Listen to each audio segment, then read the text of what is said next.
थोड़ा जल्दी जागने की कोशिश करो। सूर्य निकलने के 1 घंटा 1.5 घंटे बाद तक आपका नहाना हो जाए।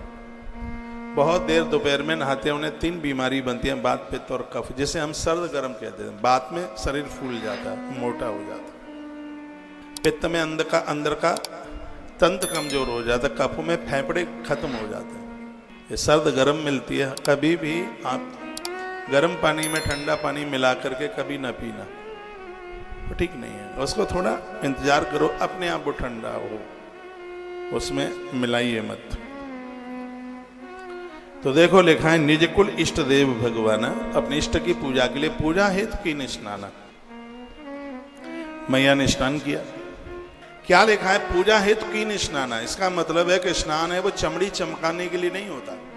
दुनिया के ऐसे बहुत देश हैं जहां लोग रात के 12 बजे नहाते हैं, लेकिन हमारे यहाँ भोर में स्नान किया जाता है, क्योंकि स्नान होता ही पूजा पाठ के लिए, आराधना के लिए, स्वच्छता और पवित्रता के लिए। आप जानते हैं, किसी की गमी में जाते हैं, किसी के मरघट में, किसी के पार्थिव शरीर के साथ जाते हैं, तो आके नहाना पड़ता है, स्नान करना पड़ता है, क्योंकि स्नान को 16 पूजा में लिया गया है, 1604 में लिया गया है।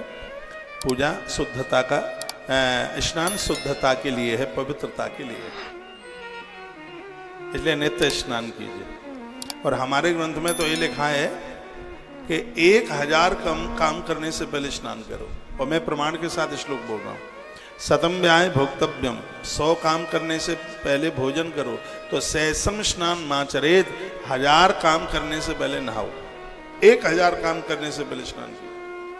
लक्षम व्याय दातव्यम, 1,00,000 काम करने से पहले दान दो।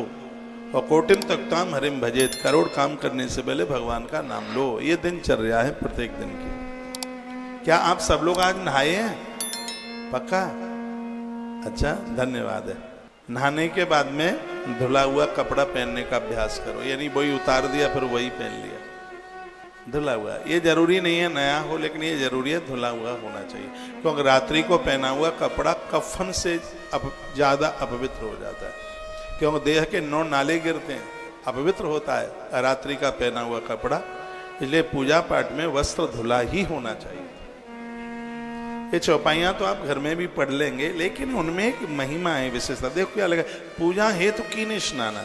जब मैंने आज से कई वर्षों पहले ये चौपाई पढ़ी तो मुझे लगा कि स्नान सच में पवित्रता के लिए, पूजा मीन्स पवित्रता, स्नान पवित्रता के लिए।